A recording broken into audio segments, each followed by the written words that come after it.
sahabat BTV, senang sekali kami dapat menjumpai Anda dalam program Dialog Parlamentaria. Kali ini kami akan membahas soal tema yang masih panas pada minggu hari ini, yaitu adalah pemerintah Provinsi Bengkulu kembali meraih PPD 2021. Nah, kira-kira apa PPD 2021 tersebut? Kami sudah menghadirkan narasumber kami yang sangat berkompeten untuk membahas tersebut. Kami sapa dulu, yang pertama adalah Bapak Isnan Fajri, SOS MSI. Beliau adalah Kepala Bapeda Provinsi Bengkulu. Assalamualaikum, Bang. Waalaikumsalam. Sehat? Alhamdulillah sehat. Iya lah. Dan yang sudah tidak asing lagi juga di Provinsi Bengkulu, sangat tenar sekali beliau, karena beliau juga adalah orang yang low profile sekali. Kami sapa dulu Bang Iskandar Novianto, Kepala BPKP Provinsi Bengkulu. Selamat malam, Bang. Selamat malam. Sehat? Alhamdulillah sehat. Itu dia yang penting, sehat. Dan tetap kita mematuhi dan menjaga protokol kesehatan agar Provinsi Bengkulu bahkan Indonesia bisa mengakhiri pandemi COVID-19. Amin. Amin. Kita ke Bang Isnan Fajri dulu. Ini Bang, kan baru-baru ini kan Provinsi Bengkulu kan kembali diharumkan dengan mendapatkan penghargaan, itu kategori 3 se-Indonesia. Bisa diceritakan PPD ini seperti apa nih, Bang? Apa itu? Terima kasih. Ya. Sebenarnya kita ini kan udah yang kedua kali ya. PPD ini kemarin kita sudah mendapatkan 2 besar di 2020. 2021 kita bergeser jadi 3 besar. PPD ini adalah sebuah apresiasi atau penghargaan pemerintah terhadap pembangunan di daerah. Jadi PPD itu panjangan dari penghargaan pembangunan daerah. Tapi core-nya lebih ke perencanaan dan aplikasi dari implementasi dari perencanaan itu sendiri. Makanya dia disebut penghargaan pembangunan daerah PPD. Itu diikuti oleh seluruh provinsi yang level provinsi, kemudian turunannya juga ada yang level kabupaten dan kota. Nah, untuk Provinsi Bengkulu 2020 kita sudah mendapat anugerah penghargaan PPD itu 2 terbaik nasional, kemudian 2021 kembali 3 terbaik nasional. Nah, untuk kabupaten kota memang belum. Nah, ini tugas kita dari provinsi ke depan, gimana caranya supaya kabupaten kota ini kita fasilitasi untuk bisa mendapat penghargaan di level nasional. Tuh. Bang Iskandar, ini dengan dicapainya prestasi yang luar biasa ini, apa nih tanggapan Bang Iskandar? Ya, tentu kami dari BPKP ya, di mana tugas kami mengawal pembangunan daerah, salah satunya bukan hanya masalah keuangan. Ini merupakan suatu apresiasi yang luar biasa ya dari pemerintah Republik Indonesia. Dan kami tentu sangat mendukung bagaimana upaya-upaya yang telah dilakukan oleh teman-teman di Pemprov Bengkulu. Nah, kami juga memang melakukan evaluasi perencanaan dan anggaran. Artinya dari hasil evaluasi kami pun memang hanya kita masih menjumpai memang ada ada potensi ya ketidakefektifan program kegiatan, tapi nilainya kecil. Dia sekitar 1,7 sekian persen, itu yang 2021. Ini masih dengan atensi kita minta diperbaiki. Artinya dengan penghargaan dari Bappenas ya PPD ini penghargaan yang penilaiannya secara komprehensif. Dia bukan hanya masalah perencanaan, yang memang perencanaan juga kan terkait dengan bagaimana keterkaitan, sinkronisasi dan sebagainya. Tapi juga yang menarik penilaian dari segi pelaksanaannya itu tadi. Pelaksanaannya bagaimana, penyusunannya bagaimana, dan pencapaiannya itu juga dinilai. Dan yang keempat yang menarik inovasi. Inovasi ini juga termasuk bagian dari penilaian sehingga mendapatkan PPD tadi. Jadi kami dari BPKP itu mengapresiasi. Meskipun tetap kita harapkan ya ke depan ini masalah percepatan penyerapan anggaran juga dibicarakan. Itu yang lebih penting juga.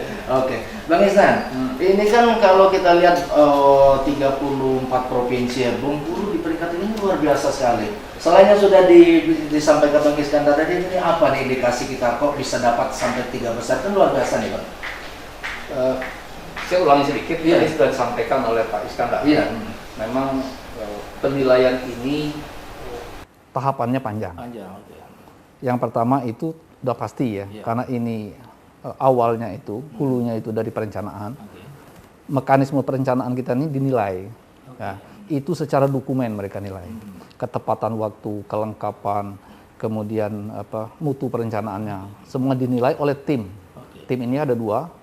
Tim penilai utama itu dari pejabat-pejabat Bappenas dan tim penilai independen yang melibatkan semua unsur kepentingan, perguruan tinggi, pejabat-pejabat pusat, kemudian pihak-pihak lembaga swadaya yang di luar pemerintah, semua terlibat.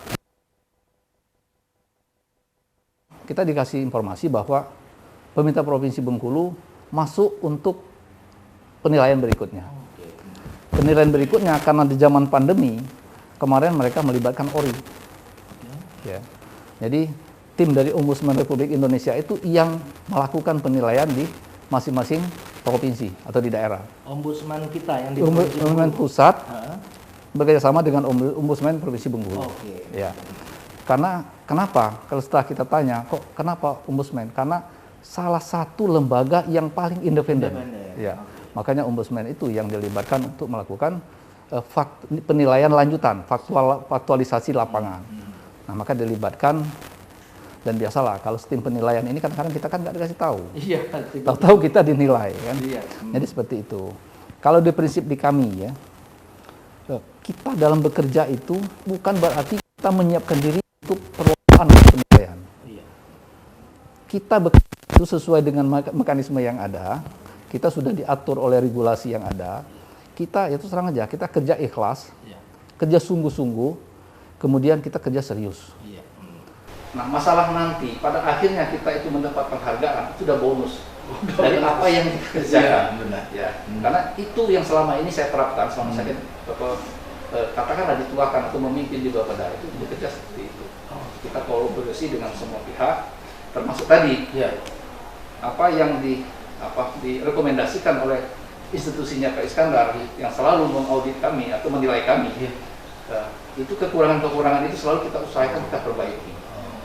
Jadi ke depan kita selalu berprinsip kelemahan ini selalu ke depan harus tidak terjadi lagi. Harus tidak. Jadi itu yang prinsip yang kita tekankan sehingga begitu kita diminta untuk ikut katakanlah lomba atau penilaian ini, kita sudah siap semua. Semua sudah siap. Mau presentasi, kita sudah siap. Mau bukti-bukti administrasi, kita sudah dinilai duluan. Bahkan kalau informasi dari dalam, Provinsi Bengkulu itu terbaik kalau masalah penilaian dokumen. Sampai ya, ini kan semangat juga kita. Jadi ke depan harus apa? Seperti tadi, yang 1% dari Iskandar itu koreksi bagi kita. Supaya ke depan itu bisa kita hilangkan gap yang masih ada itu. Ya seperti itu. Pada prinsipnya, sehingga pada penilaian waktu kita presentasinya aja 2 kali ya. Iya. Jadi setelah Ombudsman itu melakukan verifikasi lapangan, kita diminta presentasi lagi secara virtual dengan tim penilai yang ada di pusat. Artinya sangat ketat sekali. Sangat ketat sekali. Makanya nggak ada unsur-unsur katanya mungkin kalau ada pihak yang meragukan, ini permainan segala macam, tidak bisa. Iya. Pihak ORI itu. Hanya Karena kan mereka bermain data, jadi datanya juga bisa dibuat-buat. Rekam jejaknya jelas. Sudah jelas. Jadi luar biasa ya. Jadi itu yang Kita ke Bang Iskandar. Bang Iskandar, kalau ini kan sudah yang kedua kali atau ketiga nih? Kedua ya. Artinya yang pertama dulu Bang Iskandar kan sudah ada di Bengkulu. Ini menurut Bang Iskandar indikator apa nih masih bisa bertahan ini posisi puncak ini dengan penghargaan ini, apa yang membuat Provinsi Bengkulu masih bisa bertahan ini dibanding dengan provinsi lain? Ya, kalau kami melihat memang kuncinya itu kemampuan adaptif. Iya. Ada perubahan. Jadi perubahan-perubahan seperti apa? Tapi cepat. Bagaimana perencanaan disesuaikan. Terus ada kebutuhan, bagaimana kondisi yang terjadi, permasalahan, target itu semua disesuaikan. Tadi yang saya sampaikan pada 1% tadi itu masa indikator aja. Ada beberapa yang miss memang, tapi itu juga masih dalam periode bisa diperbaiki. Nggak terlalu parah banget. Masih bisa disesuaikan. Tapi kalau menurut Bang Iskandar SDM menentukan nggak? Sangat sekali. Itu kuncinya memang di SDM. Iya. Ya tata kelola sudah dibangun, tentu kita tidak berharap bahwa itu hanya gambar atau picture aja, tapi memang betul-betul sungguh-sungguh dilakukan. Itu SDM-nya sangat penting sekali. Artinya Bang Iskandar ini sudah menempatkan SDM sesuai dengan fungsinya. Betul. Itu yang penting. The right man on the right place. Iya. Nah itu yang penting jalan. Nah, sana TV, jangan kemana-mana, kami akan mengupas kembali kira-kira apa nih tip kunci sehingga Provinsi Bengkulu kembali meraih yang terbaik penghargaan dari Bappenas. Setelah yang satu ini, jangan kemana-mana.